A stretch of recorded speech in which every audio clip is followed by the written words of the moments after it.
sobrino lleno de contradicciones de Sálvese quien pueda. Llega hoy viernes, por fin es viernes, muchachos, sirve los piscos, Diego. Viernes 19 de abril del año 224, gracias a nuestro Team Salvados, la comunidad premium de Sálvese quien pueda. Únete tú también solo desde 5 soles al mes, no seas amarrete y sobre todo, apoyen Chorris, sigan yapeando, pineando y dejando toditito su cariño internacional en PayPal porque queremos seguir con vida. Apoyen, miserable, los desprecio. ¡Ya lanza, pelado! Que hemos vuelto a sobrevivir una semana. Patricia Benavides se presentó ayer ante la Junta Nacional de Justicia y volvió a demostrar su poca preparación profesional, algo que ha sido recurrente en sus apariciones públicas. Sin embargo, cuando los integrantes de la Junta le hicieron algunas preguntas, la ex fiscal de la Nación se enredó en sus propias respuestas, cayó en contradicciones y cayó también cuando le preguntaron sobre el abogado Roy Gates, a quien le pidió salir en los medios para defender el informe de baja productividad que se usó como justificación para retirar a la fiscal Bersabet Revilla, justo cuando investigaba a la jueza Edma Benavides, hermanita de la Popis.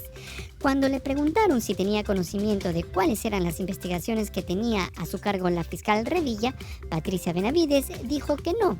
Nosotros no podemos saber qué carga tiene cada despacho fiscal, doctora. Nosotros sabemos la cantidad.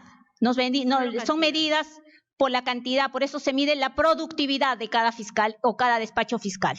Además, le preguntaron cuándo se enteró de que la fiscal Revilla estaba investigando a su hermana, y esto fue lo que respondió. Cuando tomé conocimiento por la prensa, que siempre desde que inició mi gestión no me dejó un solo día de respiro.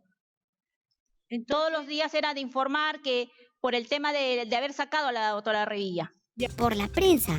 Dijo que se enteró por la prensa que no le dio un día de respiro porque siempre le cuestionaba por la salida de la fiscal que investigaba a su hermana.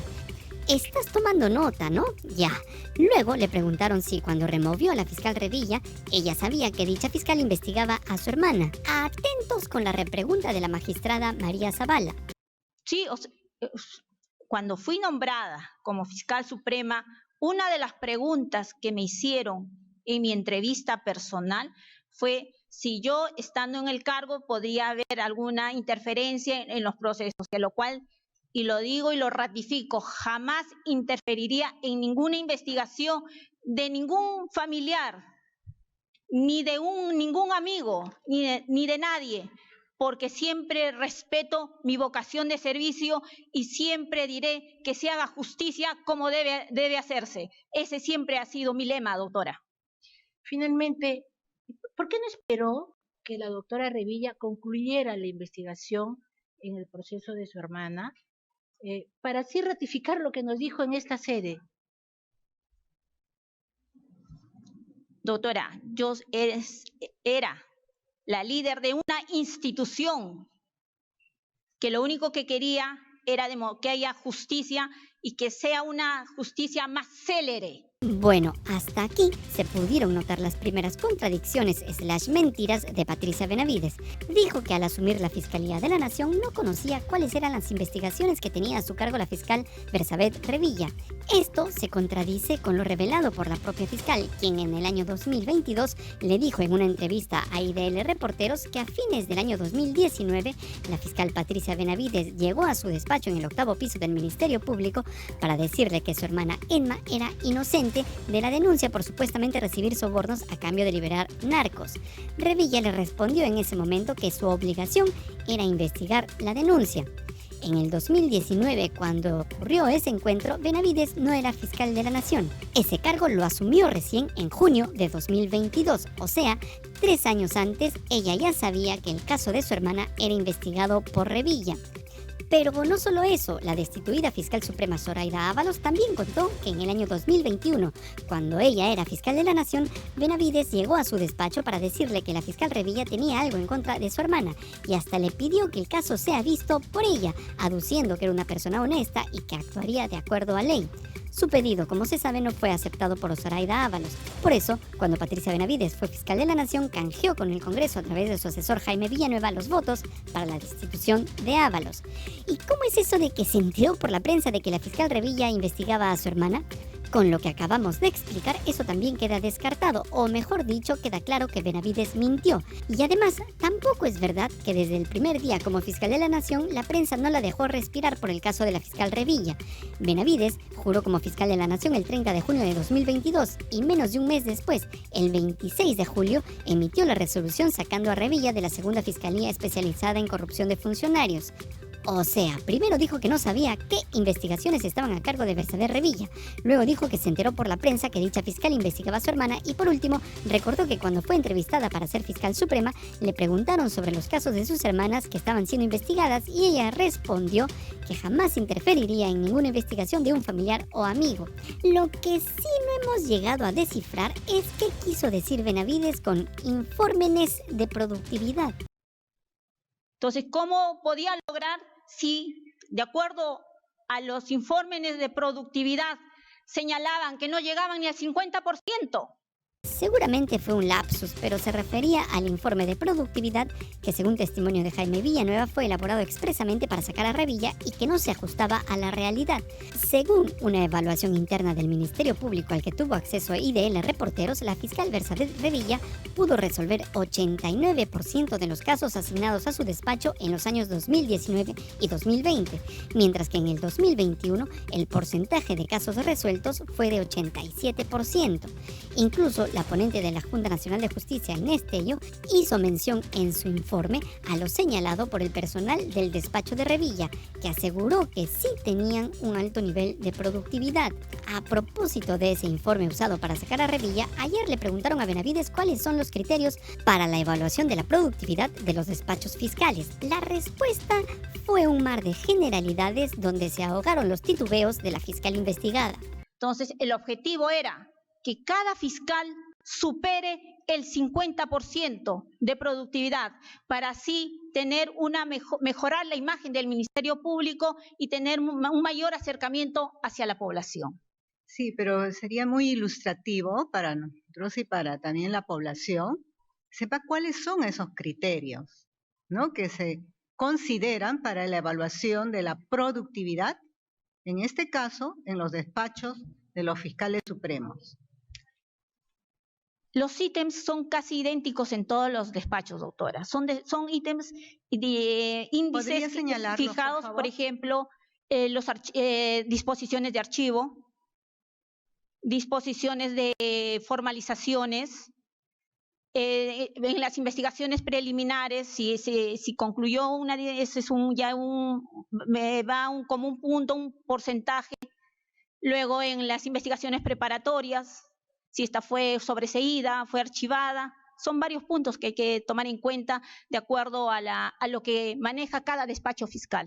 Suponemos que fue una pregunta inesperada y la presión del momento provocó que no sea tan clara en su respuesta.